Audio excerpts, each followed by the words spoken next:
इस यीशु के कादर, महीब, जलाली, सुंदर नाम में आप सबको सलाम। खुश हैं? हालेलुया, हालेलुया, हालेलुया, आमीन, आमीन। खुदावंद का शुक्र अदा करते हैं कि आज हम दिसंबर के महीने के पहले संडे में यहाँ पे मौजूद हैं और क्रिसमस का जो आने वाला जो आमद का त्योहार है, ये दूसरा त्योहार है। आमीन। और 2 ही त्योहार रह गए हैं, इसके बाद फिर क्रिसमस होगा। 5वें त्योहार में क्रिसमस होगा। आमीन। सो आइए आज खुदावंद का कलाम में से आज सीखेंगे। जो आज मजमून है वो है खुदा की यही मर्जी है। क्या मजमून है? आज इसके बारे में थोड़ा सा सीखेंगे। खुदा की मर्जी क्या है हमारी जिंदगी में, खुदा हमारी जिंदगी में क्या मर्जी रखता है और खुदा हमसे क्या डिमांड करता है। आइए खुदावंद के कलाम में से सीखेंगे। मेरे साथ निकालिएगा पहला थिस्सलुनीकियों और उसका 5 बाब और उसकी 16वीं, 17वीं और 18वीं आयत। खुदावंद के कलाम में से आज हम पढ़ेंगे जो हमारी रहनुमाई के लिए है। आज खुदा का कलाम पहला थिस्सलुनीकियों उसका 5 बाब और उसकी 16वीं, 17वीं और 18वीं आयत। जी भाई से पढ़िएगा। मसीह खुदावंद के अजीम जलाली नाम में आप सबकी सलामती हो। आज अपनी हिदायत और रहनुमाई के लिए कलाम मुकद्दस में से, अहद जदीद में से पहला थिस्सलुनीकियों उसका 5वां बाब और उसकी 16वीं, 17वीं और 18वीं 3 आयत कलाम खुदा में से अपनी हिदायत और रहनुमाई के लिए पढ़ेंगे, सुनेंगे, जानेंगे, सीखेंगे। पहला थिस्सलुनीकियों chapter number 5 verse number 16 to 18। उसमें यूं मरकूम है, हर वक्त खुश रहो, बिलानागा दुआ करो, हर एक बात में शुक्रगुजारी करो, क्योंकि मसीह यीशु में तुम्हारी बाबत खुदा की यही मर्जी है। कलामे खुदा का पढ़ा और सुना जाना हम सबों के लिए बाइस से बरकत हो। सबके यहाँ आमीन। सब लोग बैठ जाइए, सब लोग बैठ जाइए।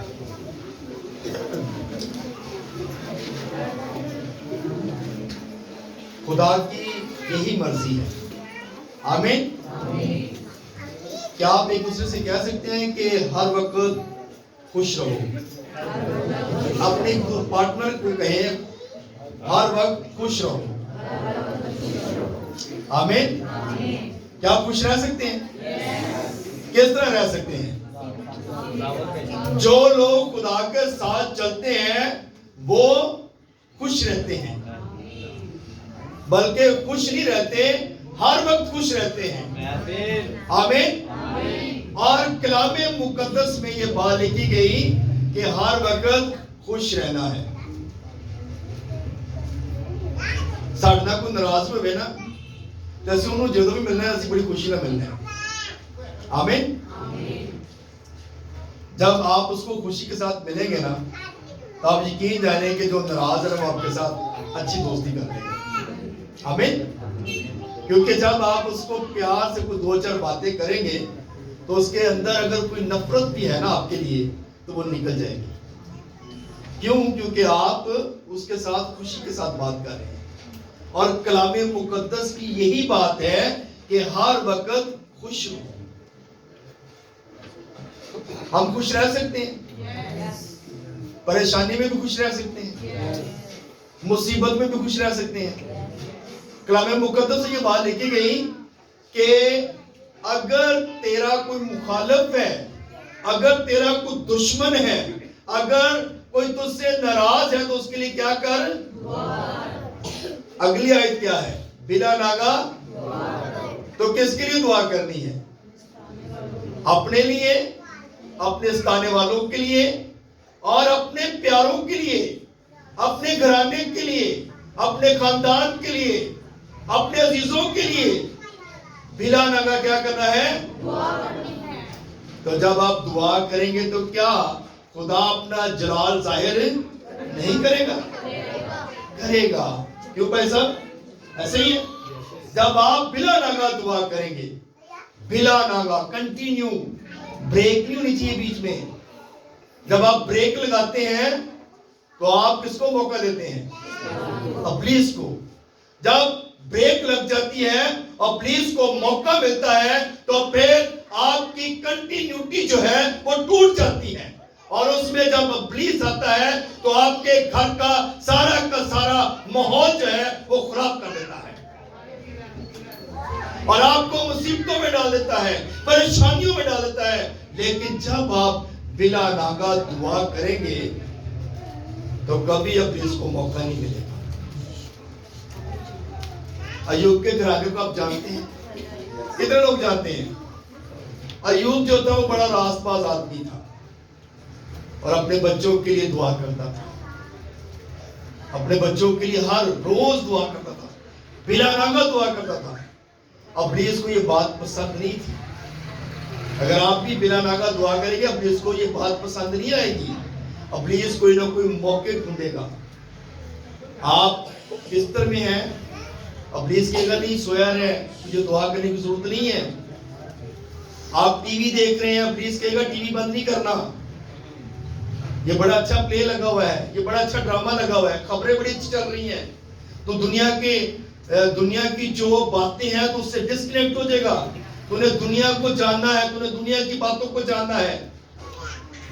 इब्लीस आपको बहुत सारी जगहों से रोकेगा जब आप, क्योंकि आप खुदा के साथ चल रहे हैं और आपकी और इब्लीस की जंग है, और जंग पर पता वही पाता है जिसके पास सारे हथियार होते हैं, और सबसे बढ़कर ये जिसके पास रूह का कलाम है, खुदा का कलाम है, वो जंग पर पता पाता है। और जिसके पास हथियार होगा ना, जंग पर पता वही पाएगा, इब्लीस पर पता वही पाएगा। और हमने दुआ करनी है, और बिला नागा, जब बिला नागा दुआ करेंगे तो जरूर है कि खुदा हमारी जिंदगियों को तब्दील कर देगा। ये मेरा पैगाम नहीं है, ना ये किसी पादरी का पैगाम है, बल्कि ये किसका पैगाम है? खुदा का कलाम है, बाइबल मुकद्दस का कलाम है, पैगाम है कि हमने इन बातों पर गौर करना है। समटाइम होता है हम चर्च में आते हैं, थकावट होती है, सो जाते हैं, हम कलाम की तरफ तवज्जो नहीं करते। ध्यान हमारा है वो ये नहीं होता कि हम जाके चर्च में सोएं, लेकिन लोग सो जाते हैं। और जब लोग सो जाते हैं तो जब उनसे पूछा जाता है ना कि आप सोए हुए थे, आप सो गए थे, वो कहता भाई साहब कलाम दे विच मजा ही इन्ना आ रहा सी कि बस फिर वो मैं रूह च चला गया, बस मैं बड़ी दूर पहुंच गया, बड़ी मुश्किल नहीं वापस आया। क्यों भाई साहब? जी वो फिर बस बड़ी मुश्किल वाली डोरी कटनी पई। क्यों ऐसा होता है? थकावट जरूर होती है, सो जाते हैं, कोई ऐसा बात नहीं है। इंसान है, बॉडी रिलैक्स मांगती है, पर एडा भी रिलैक्स नहीं चाहिए कि असी खुदा दे कलाम नूं ना सुनीए। गीतां विच असी बड़े अलर्ट रहंदे हैं, कलाम दी वारियां ते सौ जांदे हैं। यसू का नाम वैसे जड़ा वो बड़ा प्यारा है, इंज ही है ना, इंज ही है ना। यसू का नाम बड़ा प्यारा है, प्यारे यसू, नजात देंदे यसू, जिंदा यीशु, तूने मेरे लिए लहू बहाया। मैं अगर सो भी जावांगा ना थोड़ा जा, तो मैनू तू कुछ नहीं कहना, क्योंकि तू मेरे लिए खून बहाता है। मैं निजात याफ्ता हो गया, कोई गल नहीं, थोड़ी जी गलती मैं कर भी सकता, लेकिन जब तक कलाम की सैर नहीं करेंगे ना, जब तक कलाम को नहीं सुनेंगे, जिंदगी तब्दील नहीं होगी। जिंदगी बदलती है तो कलाम से। आसमान पर खुदा के फरिश्ते हर वक्त उसके तख्त के सामने क्या कहते हैं? तो हम क्या कहते हैं? हम कुछ भी नहीं कहते। हम खुदा के घर में ही नहीं आते, तो कहना क्या है? और जो लोग आते हैं वो बरकत पाके जाते हैं। आमीन। अपने लिए तारीफ जा सकते हैं। हालेलुया।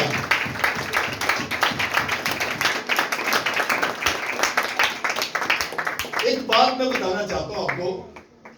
हन्ना जब हैकल में आई थी ना, बड़ी दिलगीर थी, बड़ी परेशानी की हालत में वो हैकल में आई थी, और वो पता नहीं कितने सालों से आ रही थी, और वो बड़ी दिलगीर थी। इस साल तो वो इस कदर दिलगीर थी ना कि उसने इरादा किया कि मैं हैकल में जाऊंगी और दुआ करूंगी। और जब वो दुआ कर रही थी तो उसके होंठ हिल रहे थे और आवाज नहीं आ रही थी। दिलगीरी की हालत में दुआ कर रही थी, परेशान थी। लेकिन जब वो दुआ कर रही थी तो एली काहिन, जो उस वक्त का हाकिम था, जो उस वक्त का जो चर्च का लीडर था, वो उसको देख रहा है, और उसने कहा कि लोग जो हैं, औरतें जो है खास तौर पे, वो नशा करके हैकल में आ जाती हैं। और जब उसने ये कहा तो उसके कानों तक भी आवाज पहुंची। हो सकता उसने तेज आवाज की होगी, बुलंद थोड़ी ज्यादा आवाज में कहा कि औरतें जो है वो नशा करके हैकल में आ जाती हैं।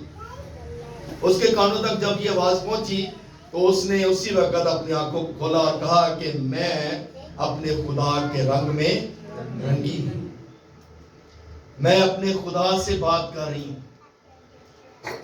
और जब उसने ये बात कही तो एली काहिन के दिल में खुदा ने ये बात डाली, और उसने हन्ना को कहा कि तू सलामत जा, तेरी सुन ली गई है। हालेलुया।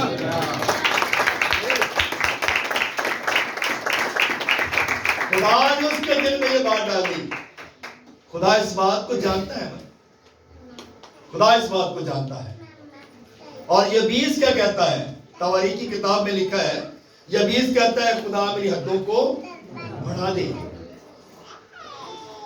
तो जब हम यबीस की तरह दुआ करने वाले बन जाएंगे, और जब हम हन्ना की तरह दुआ करने वाले बन जाएंगे, तो फिर हम बरकत पर बरकत पाते जाएंगे। बहुत सारे लोग हैं इस बात को रियलाइज नहीं करते, इस बात पर ध्यान नहीं करते, लेकिन जो लोग इस बात को जान गए हैं, उनको बरकत पर बरकत मिलती जाती है। हमारी जिंदगी में खुदा की क्या मर्जी है? कहता है हर वक्त हर बात में खुदा की शुक्रगुजारी किया करो। खुदा हर एक बात में खुदा की क्या करना है? शुक्रगुजारी करना है। क्या हम शुक्रगुजारी करते हैं? क्या हम खुदा की शुक्रगुजारी करते हैं? क्या हम खुदा को मुबारक कहते हैं? बनी इस्राएल कौम जब मुल्क मिस्र से निकली है ना,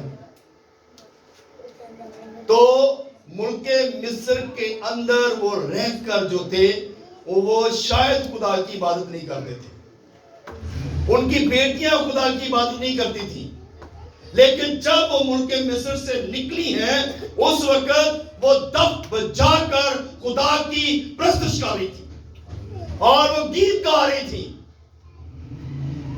क्योंकि वो इस बात को जान गई थी कि हमारा जिसकी हम इबादत करते हैं वो जिंदा खुदा है, जिसकी हम इबादत करते हैं, जिसने हमें गुलामी के घर से निकाला है, वो हमारी हर तरह से मदद और रहनुमाई कर सकता है। और उनके साथ मूसा की बहन भी है मरियम, वो भी दब बचाकर हमदोसना कर रही है। आज हमारी बेटियां किस तरफ जा रही हैं? हमारी बेटियां क्या कर रही हैं? क्या हमने कभी इस तरफ हो चुकी है? हमें भी अपनी बेटियों को खुदा के घर की तरफ ले जाने की जरूरत है। उनका ध्यान जो है वो खुदा की तरफ लगाने की जरूरत है। बेटों को इस तरफ लाने की जरूरत है। हम क्वायर में नहीं लेके आते, हम प्रस्तुत करने के लिए लेके आते, हम खुदा की खिदमत के लिए उनको तैयार नहीं करते। हम और कामों में उनको कहते हैं कि बेटा तू इतनी पढ़ाई कर ले, तू ये बन जाएगा, तू ये कर ले, तेरे लिए फला जॉब जो है वो मिल जाएगी। लेकिन जो लोग खुदा से दूर है ना, वो कुछ भी नहीं कर सकते। जो लोग खुदा से दूर है वो कुछ नहीं कर सकते। जो कुछ भी जब भी जो भी बना है ना, जो खुदा के साथ जुड़ा है वो बहुत कुछ बन गया है। आमीन। और जो खुदा से दूर है वो कभी कुछ नहीं बन सकता। और जो हमें जरूरत इस बात की है कि हमने खुदा के साथ जुड़ना है। सदरक, मिशक और अब्दुन्नजू, उनको जल्दी भट्टी में डाल दिया गया, लेकिन उन्होंने अपने खुदा का इनकार। दानियल को शेरों की मान में डाल दिया गया, शेरों को भूखा रखा गया था कि जैसे ही दानियल को डाला जाए फौरन शेर पर झपट पड़े। लेकिन ये हमारा खुदा है, मेरा खुदा, आपका खुदा, हम सब का खुदा, जो शेरों के मुंह को बंद करता है और उनके मुंह से भी बचाने की कुदरत ताकत रखता है। हालेलुया, तारीफ जा सकते हैं। आमीन।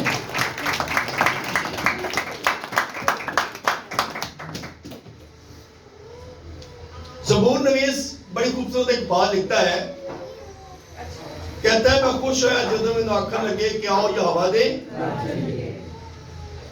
आओ यहोवा दे। अब यहोवा का घर कहां पे है? अब यहोवा का घर कौन सा है? लोग की कहते हैं जी असं घर भी दुआ कर लेते हैं। लोग ये कहते हैं ना, खुदा ने हैकल क्यों बनवाई थी? खुदा ने हैकल क्यों बनवाई थी? हालांकि लोग उस वक्त भी फिर खुदा कहता चलो ठीक है तुम दुआ तो कर दी पे घर च करने। खुदा ने हैकल बनवाई ताकि हम सब मिलकर खुदा की इबादत कर सकें। अगर दुनिया में एक ही हैकल होती तो क्या हम सारे उस हैकल में जा सकते थे? हमारी रसाई वहां तक होती? आज भी इसीलिए खुदा ने जगह जगह चर्च बनवाया ताकि लोग आसानी के साथ जाकर खुदा की इबादत कर सके, ताकि लोग खुदा के घर में आए। आज इस मरियम कॉलोनी में एक चर्च होता तो क्या सारे लोग उस चर्च में आ सकते थे? खुदा ने क्यों इतने चर्च बनवा दिए? खुदा की मर्जी है, और खुदा की यही मर्जी है कि हम उसकी मर्जी को पूरा करें। और खुदा की यह मर्जी है कि हमने बिला नागा दुआ करनी है और हर वक्त खुश रहना है। मेरे जीजो, ज़बूर 16 और उसकी इसमें लिखा है, इस सबब से मेरा दिल खुश और मेरी रूह शादमान है, मेरा जिस्म भी अमन व अमान में रहेगा। हर वक्त खुश रहने में ही खुदा की भलाई है। जब आप खुश हैं तो फिर आप खुदा की प्रस्तुति करते हैं। जब हम खुश हैं तो फिर हम खुदा की इबादत करते हैं। हम खुशी औरों में ढूंढते हैं, हम खुशी और कामों में ढूंढते हैं, लेकिन हमारी खुशी सिर्फ एक ही जगह पे है और वो खुदा का घर है, और वो खुदा की इबादत है। खुदा की इबादत करेंगे, खुदा के घर में आएंगे तो आपको खुशी मिल जाएगी। आमीन। मेरे जीजो, खुदा के घर में आना बरकत है। एक बात बताता हूं आपको, एक छोटी सी तमसील आपको बताता हूं। जो ये रियल वाक्य है, हकीकत वाला वाक्य है। एक अमीर शख्स था, उसके घर में कुछ खादम गए दुआ के लिए,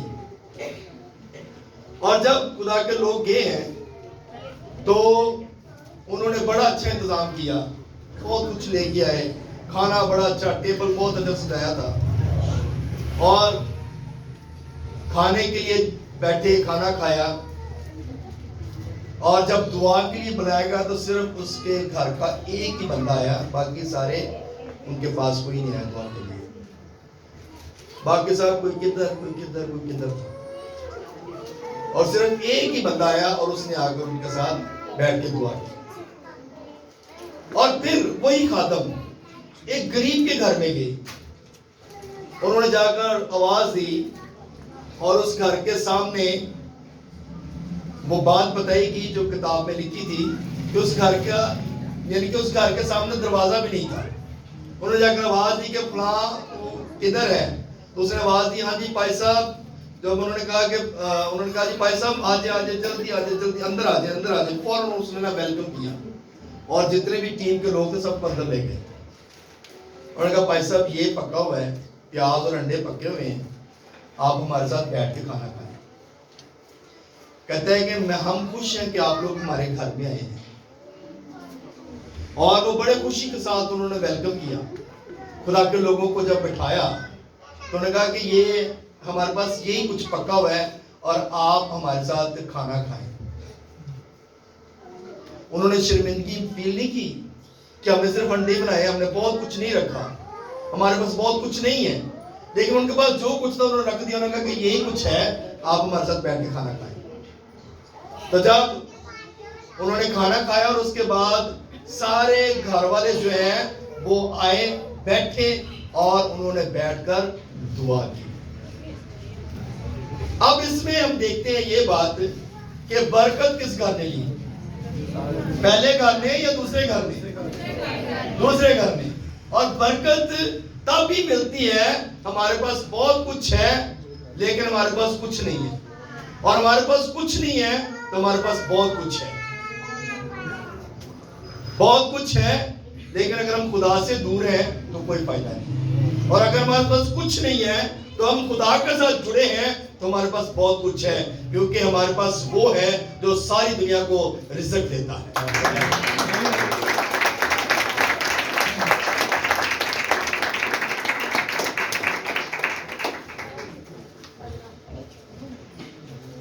एक और बात कलाम मुकद्दस में हम देखते हैं, बाइबल मुकद्दस आप पूरी बाइबल पढ़ लें, कहीं ये नहीं लिखा कि मेरे लिए दुआ करो,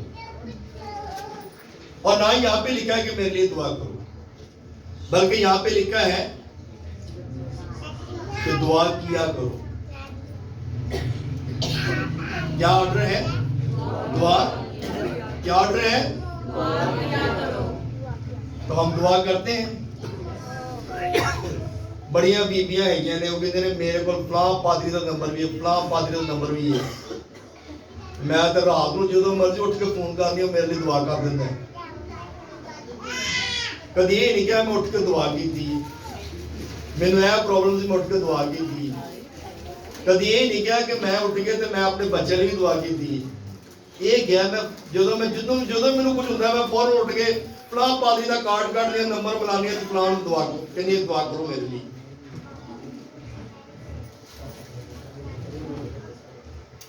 जी असी पादरी की नींद डिस्टर्ब कर रहे हैं लेकिन अपनी नहीं करते। असी अपने आप को कभी भी दुख नहीं देते।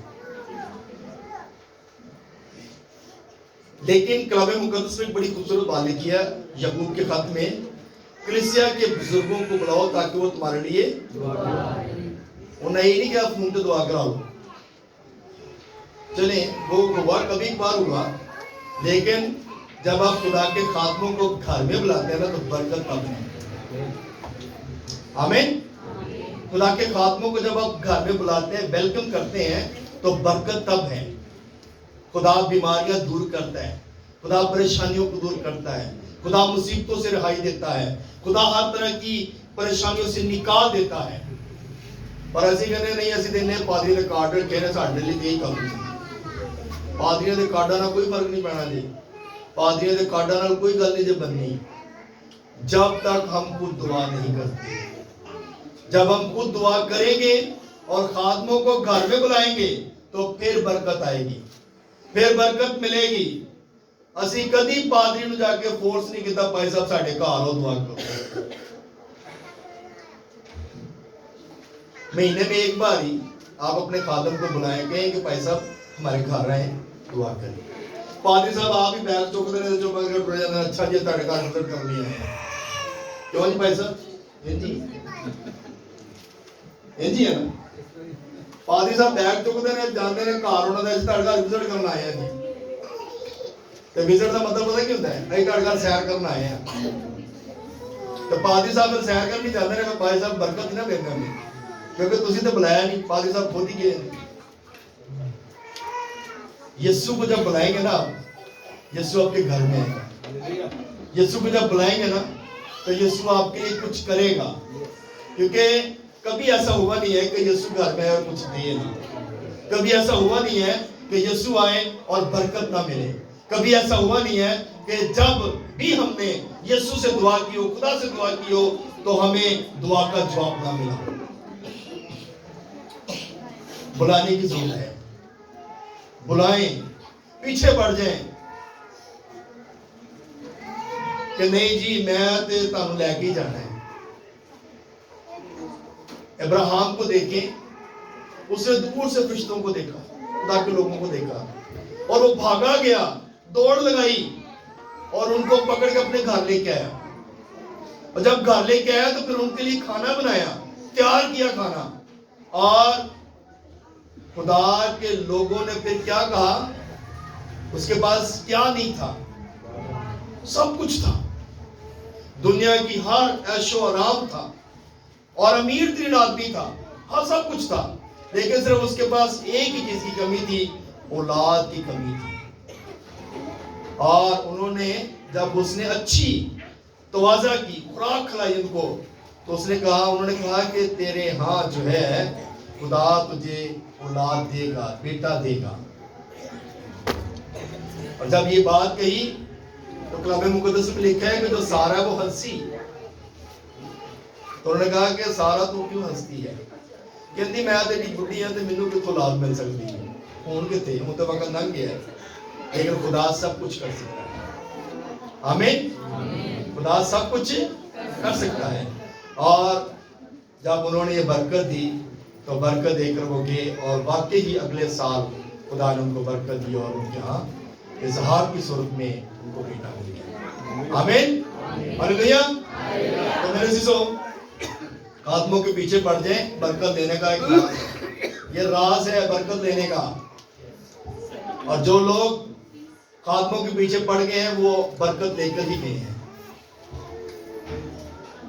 बड़े पादरी ने इतने ऐसे पादरी भी है जी जेडे घरां नूं खराब करन दे हैं, लेकिन उन्हां तो भी बचो।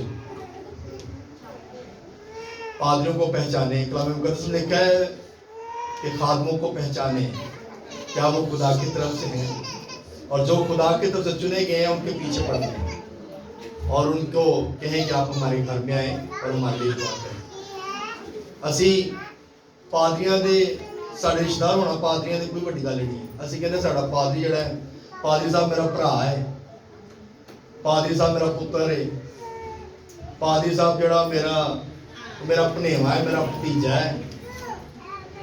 तो भनेवा भतीजा होना या पुत्र होना या बेटा बनना कोई फर्क नहीं पैना। वो पादरी अपने लिए, पादरी ने बरकत जो तुसी बुलाना है तो पादरी ने तुहानू बरकत देनी है। ये नहीं भी तुसी नामी जड़े जी वो साडे रिश्तेदार है असी जी पादरी साहब की लत्त फड़ के चले जाएंगे, नहीं होना। इस तरह बड़े लोग मैं सुने इंज लोगों को कहते हैं पादरी साहब वो कोई गल नहीं, जो उत्ते जाने वो लत्त फड़ लेंगे उनकी, असी भी नाल लेके जावांगे, तां चढ़ जाएंगे असी। तो जे तुहाडे भार भी इन्ने होए तो फिर पादरी नूं भी थल्ले लिआओगे, क्यों जी? इहदा मतलब तुसीं ना आप ही जाना ना पादरी भी जाना। तो प्लीज कलाम मुकद्दस में लिखा है कि हर वक्त खुश रहो। ये खुशी की बात बता रहा हूँ। और फिर लिखा है बिना नागा दुआ किया करो और हर बात में खुदा की शुक्रगुजारी किया करो। खुदा की यही मर्जी है और जब ये बातें आपके अंदर होंगी तो आप यकीनन बरकत पाएंगे और कसरत की बरकत पाएंगे। खुदा इस नाम को सिला से हम